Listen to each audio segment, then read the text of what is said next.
வணக்க மக்களே, நான் உங்கள் ஷெஃப் பிரவீன். இன்றைக்கி நம்ம என்ன பார்க்க போகிறோம்னா கோழி வெள்ளை குருமா. ஆமாம், ஒரு சிக்கனில் ஒரு வெள்ளை கலரில் குருமா எப்படி பண்ணலான்னு தான் பார்க்க போகிறோம். இதுக்கு நான் எடுத்து பார்த்தீங்கன்னா பட்டை, கிராம்பு, ஏலக்காய், சோம்பு இது எடுத்து செப்பரேட்டாக வச்சுக்கோங்க. இதுக்கப்புறம் ஸ்லைஸ் பண்ண ஆனியனு, க்ரீன் சில்லி, கறி லீவ்ஸ் அதை செப்பரேட்டாக வச்சுங்க. அதுக்கு ஒரு மசாலா அரைக்கணும். திருகுன தேங்காய் கொஞ்சோண்டு, முந்திரி கொஞ்சம், பட்டை கொஞ்சம், சோம்பு, ஏலக்காய், பச்சை மிளகாய். ஏன்னா நம்ம சில்லி போடுறதுல அதோட எதுவும் போட போகிறதில்ல.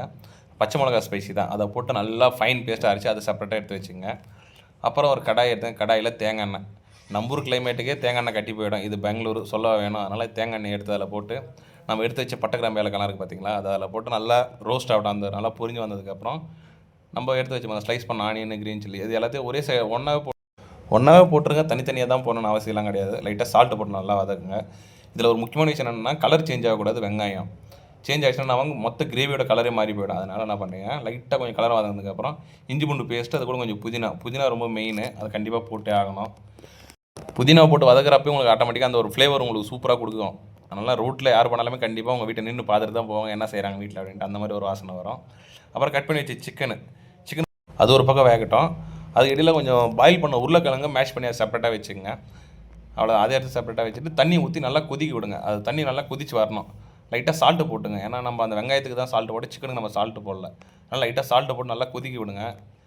மோஸ்ட்லி சப்பாத்தி, பரோட்டா, ரைஸ் எல்லாத்துக்குமே இந்த குருமா ரொம்ப சூப்பராக இருக்கும். ஒரு புதுசாக வேறு இருக்கும். ஏன்னா வீட்டில் குருமானா மஞ்சள் கலரில், ரெட் கலரில் இப்படி தான் நீங்கள் பண்ணி கொடுத்துருவீங்க. இந்த மாதிரி புது ஸ்டைலில் பண்ணி கொடுத்து பாருங்கள், எல்லோரும் இம்ப்ரெஸ் ஆகிடுவாங்க. அதுக்கப்புறம் நம்ம பேஸ்ட் பண்ணி வச்ச தேங்காய் இருக்குது பார்த்தீங்களா, அதை அதில் போட்டு நல்லா குக் பண்ணுங்கள். நல்லா குதிச்சு வந்ததுக்கப்புறம் நம்ம இன்னொன்று பாயில் பண்ணி வச்ச பொட்டேட்டோ இருக்குது பாருங்கள், மேஷ் பண்ணி வச்சாலே அதே அதில் போடுங்க.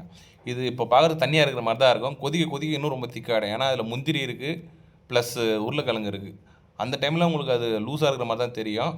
ஒரு 5 ஆர் 10 மினிட்ஸ் கொஞ்சம் செப்பரேட்டாக எடுத்து வச்சுட்டிங்கன்னா, ஆஃப் பண்ணிட்டீங்கன்னா அதுலேயே அது ஓவர் திக்காகிடும்.